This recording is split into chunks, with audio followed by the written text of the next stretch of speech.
后来乡亲啊，咱就进一步透过食食来了解越南的文化。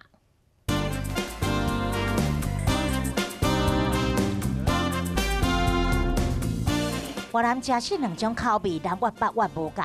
南越的口味重，爱甜爱酸。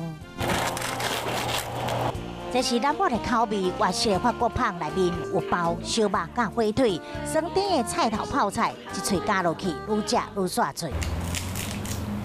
外酥内软，很好吃，还有搭配生菜跟小黄瓜。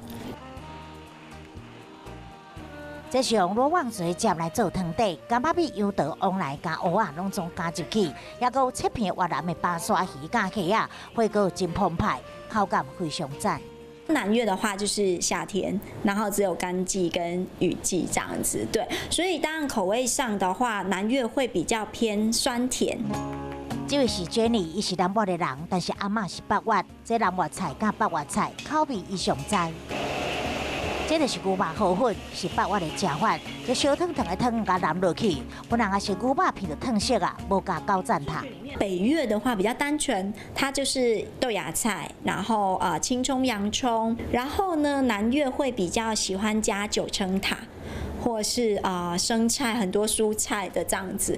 南北气候无同，这北越的四季真分明，南越规年冬拢非常热。这个国家有两个不同的饮食文化，各自精彩。